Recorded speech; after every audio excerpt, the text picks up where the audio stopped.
May 1787. Philadelphia, America's largest city, is abuzz with excitement.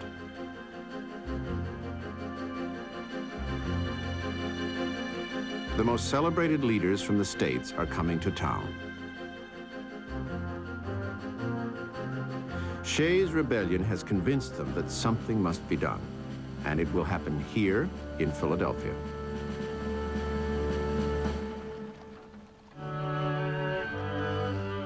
The delegates are coming to a city which rivals some of the great centers of culture and power in Europe. The streets are paved, and some are even lit at night.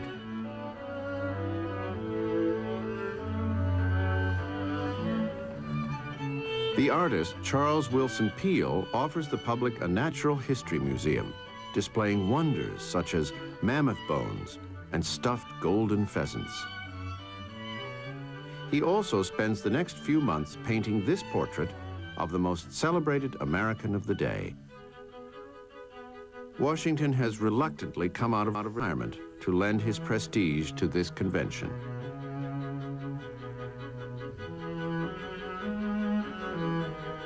Most delegates come expecting to revise the Articles of Confederation, the loose agreement among the states, which is the basis of their union. But a small group is convinced that the Articles will have to be completely scrapped. One of them is James Madison, a shy, scholarly Virginian, whose voice is so faint that at meetings he is constantly being told to speak up. Madison was about 5'1". He had a high, squeaky voice. I mean, Steven Seagal could not play James Madison. He was the antithesis of the bold and strong government-building hero. He was extraordinarily erudite, very much an intellectual, and he had read political philosophy, old and new. The big problem will be the degree of authority which the federal government will have over the states.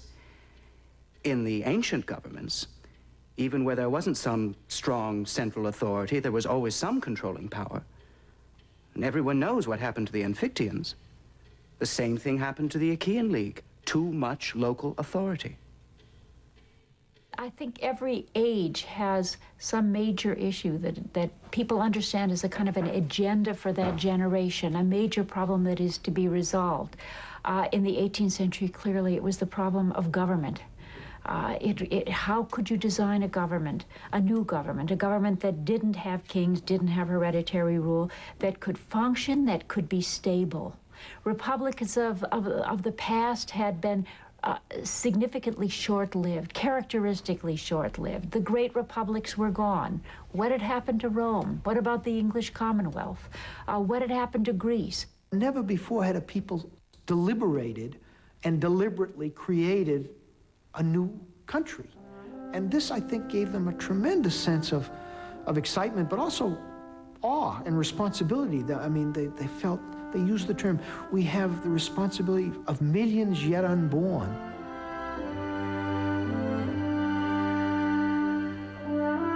The delegates troop into the Pennsylvania State House. They seat themselves informally at green baize-covered tables, 3 or 4 to a table. And then, silence.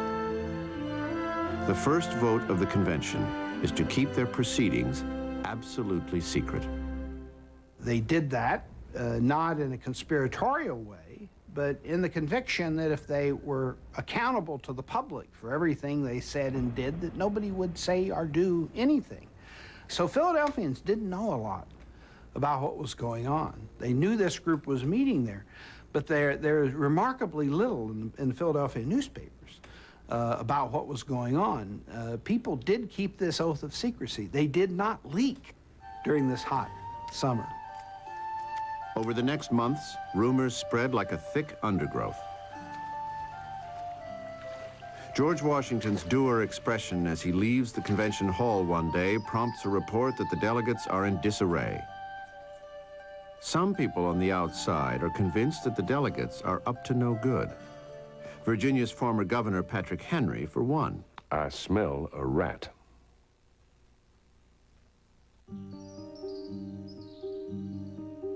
On July 3rd, the thermometer tops 90 degrees with a drenching humidity that exhausts the delegates.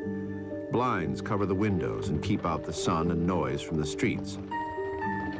When they are opened, they let in the flies. In between meetings, the delegates do what they can to find relief. They have their portraits made by an apparatus which produces an exact silhouette of a person's features. 50 years before the invention of photography, these are actual images of Madison, Franklin, and Washington, shadows captured from another era.